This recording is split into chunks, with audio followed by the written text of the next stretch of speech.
The most terrifying moment of my life, and unfortunately I have no way of knowing how long this moment lasted, was when I learned I didn't exist. It happened quite a few years ago now, shortly after I was pushed off of a spiritual cliff by the work of Aleister Crowley. Or I was, depending on what story you believe. At the time, I assumed that visions and spiritual symptoms in general were symptoms of illness, epilepsy, psychosis, even group delusion. But I either learned otherwise in that period, or I drank the Kool-Aid myself. I'm more skeptical now, but I also know that these events can occur, and they are not necessarily symptomatic or indicative of lifelong mental illness that needs permanent treatment.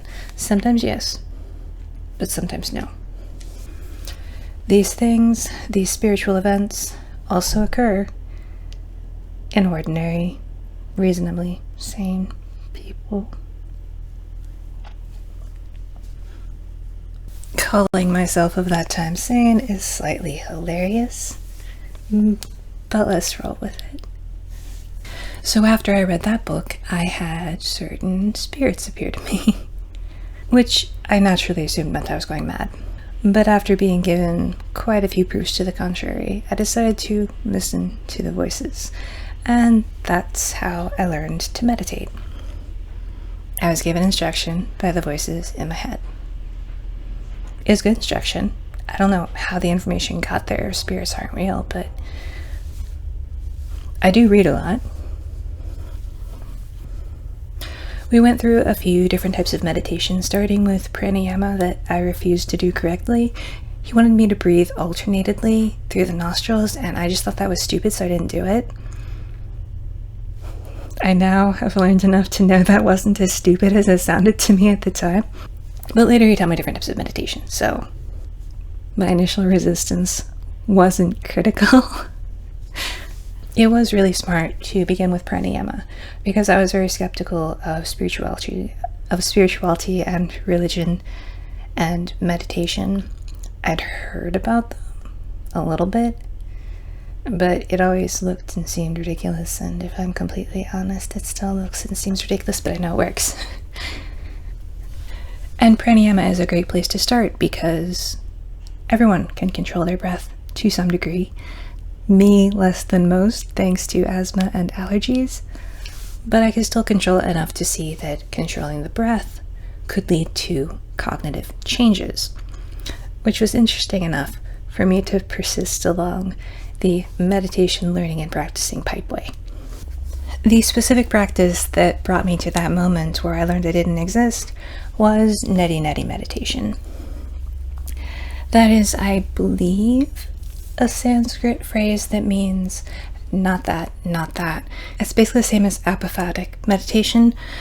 You think about the object that you're contemplating, and you notice an attribute, and you recognize that the attribute is not the thing itself, so you say, not that, or you subtract that, if we're going with the apophatic nomenclature for what we're doing here. You say, not that, and you go further and further with it until you see what remains. What is the thing you're looking at if it isn't that attribute, that function, that shape, whatever? I was performing neti meditation both in pursuit of myself and in pursuit of the divine nature, of God's nature. I wanted to know what I was, and I wanted to know what it was, and I imagined they were deeply divided and distinctive things. The point that I learned I didn't exist had me meditating on me, on what I was. And I had dismissed a lot of ideas about that already, and I was eventually left with, okay, am I consciousness? Was Descartes right? Am I because I think? And after some time meditating upon this and trying to get past that notion of self, I saw black. I didn't actually see black. I remember it as that, but I know that that wasn't the actual thing itself. I remember falling in to that state, and I remember falling out of it. But that period, it's so hard to describe. I lost all sense of space, all sense of time, all sense of distinct self. I may have actually lost consciousness in a wholesale way, but I was still sitting in the same position when I came to. And I was unusually aware of the state without space and time and self. And when I did come back after seeing that the me beneath my idea of me, the me beneath my thinking, was effectively nothing, I was terrified, because I had learned that everything I had identified with throughout my life was not, in fact, me, but a pretense to cover up the nothingness, the emptiness of my true nature. And I think that's true of all of us. We're all, at the end of the day, infinite space.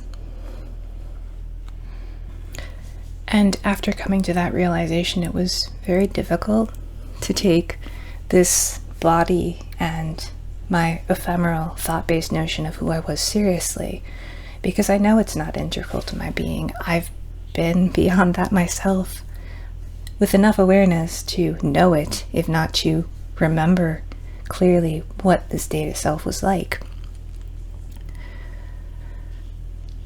And it's nice to have that level of levity about yourself. The stakes of life get a lot lower. It's important to take things seriously, because the world and other people and oneself is still very much worth loving and acting and growing in. But it feels more like I'm wearing an avatar in a video game, that I am that and not this, but this body is doing this, and this brain is in service of this body, and these thoughts should prioritize that, of course, and also prioritize what I can give from this body, from this mind. It doesn't cease to be important simply because it's not who I am, because it also is what I am. It's just I'm also you and that guy and my dogs. I know these are common spiritual teachings, but talking about it isn't quite the same as experiencing it.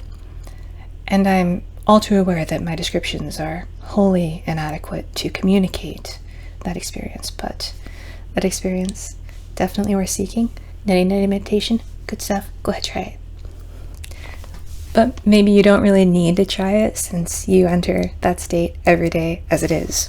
When we're asleep, some of the time we're dreaming at various levels, but there are also periods where there is no brain activity in regions that would cause an awareness of space, time, or a sense of self. And it's the loss of all of those that characterizes the experience that I am recommending here. Every day you do it, but we don't really think about it because we're not trying to fall into that state at the time. We're just trying to rest our body and our mind so that we can be refreshed the next day. And yes, getting to these states in meditation has some of those same effects, probably not quite as well because it isn't as long-lasting, but it does seem to be a necessary part of being human to be able to enter into this state, to this most basic mode of being a person. But I guess that's a lot of what meditation does, is make us aware of things that we take for granted or don't consciously apprehend, to give us perspective on what we would otherwise not really understand or think about at all. But yeah, at the time it was terrifying, and I actually stopped meditating for a while after that. I was quite angry at my HGA for encouraging me to go on that mission, because I did not like what I saw. But years later, it became a central aspect of how I view myself, other people, the world, consciousness. You probably shouldn't go in blind like I did, but I guess if you saw this, you're not, so it's fine. But it's good not to take yourself too seriously.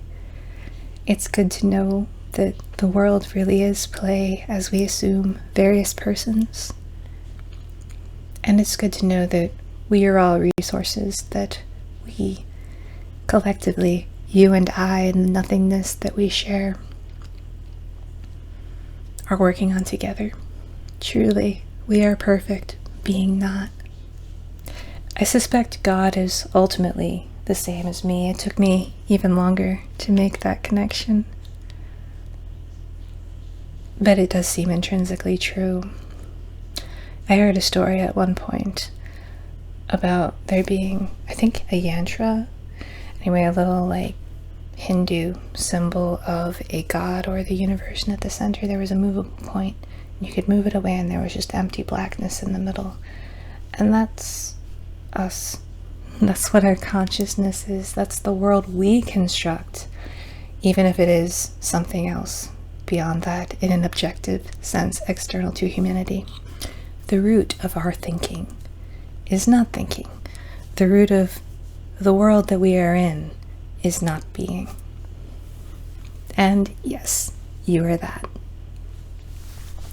Finding that out it feels a lot like dying, because you can't really be the same person afterwards without completely divorcing yourself from that perspective, from that realization. And I'm not honestly sure it's a bell you can unring. But you can certainly become a bad, self-serving, egotistical, narcissistic person, even after having seen that, so don't see it as anything special, even if you get there yourself. It's just being human and being aware of what it is to be human. So yeah, that's my recommendation for the day. Do neti meditation. Consider the nature of things, anything, in an apophatic way, taking away what it is not over and over and over again.